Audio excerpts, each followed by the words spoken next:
السلام علیکم ورحمۃ اللہ وبرکاتہ۔ جب انسان ہر جگہ سے تھک جاتا ہے، جب ہر دروازہ بند ملتا ہے، جب درد اتنا گہرا ہو جائے کہ آنسو بھی خود سے پوچھنے لگے کیا اب بھی صبر کا وقت ہے؟ صبر ایک امتحان ہے، اور جب صبر کا باندھ ٹوٹ جاتا ہے تو زندگی ایک خاموش چیخ بن جاتی ہے۔ ہر مصیبت، ہر تکلیف بس اللہ کے حکم سے ہوتی ہے، لیکن انسان کبھی کبھی ٹوٹ جاتا ہے۔ ڈاکٹر اسرار صاحب کے اس بیان میں آپ کو ملے گا وہ نور، وہ روشنی جو اندھیروں میں بھی راستہ دکھا سکتی ہے۔ ان کی ہر بات دل کے اندر اتر جاتی ہے۔ اگر آپ بھی کسی درد، کسی ٹوٹے ہوئے لمحے سے گزر رہے ہیں تو اس بیان کو ضرور سنیے، شاید یہ آپ کے لیے ایک نیا سبق ہو، یہ ایک نئی روشنی کا راستہ ہو۔ کلا انہا تذکرہ، یہ لفظ بہت اہم ہے۔ تذکرہ، ذکرہ، تذکیر، فذکر بالقرآن، کیا معنی ہے اس کے؟ یاد دہانی صحیح ترین ترجمہ ہے، یاد دہانی۔ ایک ہے کسی کو کچھ سکھانا، نئی بات سکھانا، ایک ہے یاد دہانی۔ اسے ایک چیز معلوم تھی، کوئی بھول گیا، یاد کرانا۔ جیسے آپ کے کسی دوست نے آپ کو بہت قیمتی قلم دیا تھا، آپ نے اسے بہت سنبھال کر اپنے ٹرنک میں رکھ دیا۔ اب سال ہا سال ہو گئے، نہ دوست سے ملاقات، نہ وہ یاد۔ اچانک آپ نے کسی روز ٹرنک کھولا اور وہ قلم آ گیا، تو آپ کو دوست یاد آ جائے گا کہ نہیں؟ اسی لیے قرآن آفاق و انفس کے لیے آیات کہتا ہے، ہم اپنی آیات دکھائیں گے تمہیں، نشانی جس کو دیکھ کر تم ہمیں پہچانو گے۔ اور تذکرہ کا مطلب کیا ہے؟ پوٹینشلی ایمان ہر انسان کے دل میں موجود ہے۔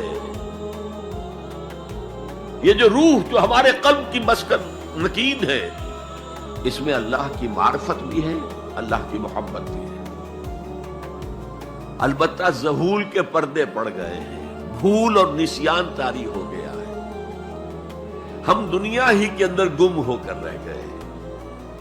ہماری ساری دلچسپیاں دنیا سے ہیں، لہذا ہماری توجہ ہی نہیں ہے، ورنہ ہر انسان کے دل میں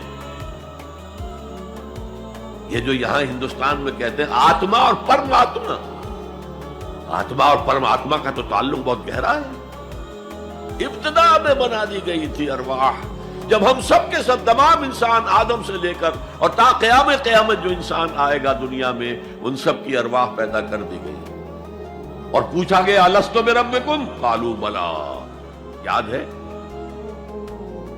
لہذا یہ تذکرہ ہے، یہ یاد دہانی ہے، تمہارے اندر موجود ہے۔ اللہ کی معرفت بھی موجود ہے، اللہ کی محبت بھی موجود ہے، لیکن کلا بل ران علی قلوبہم ما کانوا یعملون، ان کے دلوں پر زنگ آ گیا ہے اب ان کے اعمال کی وجہ سے۔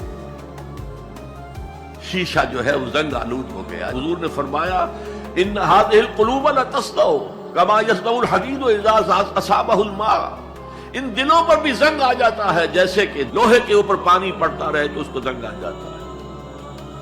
پوچھا گیا فما جلاؤها یا رسول اللہ، اے اللہ کے رسول ہماری تلواروں کو زنگ لگتا ہے، ہم پالش کرتے ہیں، سیکل کرتے ہیں، وہ پھر چمک اٹھتے ہیں۔ تو دل پر اگر زنگ آ جائے تو اس کا علاج کیا ہے؟ دو چیزیں فرمائی، کثرت و ذکر الموت و تلاوت القرآن، دو کام کرو کثرت سے، موت کو یاد رکھو، یہاں رہنا نہیں ہے، جانا ہے۔ یہ ہمارا گھر نہیں ہے، یہ ہماری منزل نہیں ہے۔ ہمارا اصل گھر جو حضور نے فرمایا انما الدنیا خلقت لکم وانتم خلقتم للآخرہ، یہ دنیا تمہارے لیے بنائی گئی، تم آخرت کے لیے بنائے گئے۔ اسی لیے حضور نے فرمایا کن فی الدنیا کانک غریب وعابر السبیل، دنیا میں ایسے رہو جیسے راہ چلتے مسافر ہو یا اجنبی ہو۔ اپنے بارے میں فرمایا مالی ولی دنیا، مجھے تمہاری دنیا سے کیا سروکار، انما مثلی کراکب استظل تحت شجرۃ ثم راح فترکھا، میری مثال اس مسافر کی سی ہے جو ذرا سستانے کے لیے کسی درخت کے سائے میں بیٹھتا ہے تھوڑی دیر، وہ اس کا گھر تو نہیں ہے، اس کی منزل نہیں ہے، پھر وہ اس کو چھوڑتا ہے، اپنا راستہ لیتا ہے۔ یہ اگر ہمارا تصور قائم ہو جائے، کلا انہا تذکرہ، اب اس کے بعد جو الفاظ آئے فی صحف مکرمۃ مرفوعۃ مطہرۃ بایدی سفرۃ کرام بررہ، یہ جو قرآن ہے، جو تذکرہ ہے، یہ بڑے ہی انتہائی پاکیزہ صحیفوں میں ہے۔ ڈاکٹر اسرار احمد رحمہ اللہ کی ویڈیوز آج کے جدید دور اور جدید طرز کے مطابق دیکھنے کے لیے اس چینل کو لائک کریں، شیئر کریں اور اپنے دوستوں کو کہہ کر اسے سبسکرائب کروائیں تاکہ یہ دین کا پیغام عام ہو سکے اور گھر بیٹھے لوگ اس سے مستفید ہو سکیں۔ اس کار خیر میں اپنا بھی حصہ ضرور شامل کریں، اسے لائک کریں، شیئر کریں اور سبسکرائب کریں۔ جزاک اللہ خیر۔ فی صحف مکرمۃ، بڑے باعزت، مرفوعۃ مطہرۃ، مرفوع بلند اور انتہائی پاک، بے ایدی سفرۃ، یہ کن کے ہاتھوں میں ہے؟ لکھنے والے وہ فرشتے، بے ایدی سفرۃ کرام بررہ، جو نہایت باعزت ہے، بہت وفادار ہے اللہ کے۔ یعنی اصل قرآن کہاں ہے؟ لوح محفوظ میں ہے۔ اصل قرآن کہاں ہے؟ ابھی اگلی جو پڑھیں گے ہم، کتاب مکنون، چھپی ہوئی کتاب کے اندر ہے۔ اصل قرآن کہاں ہے؟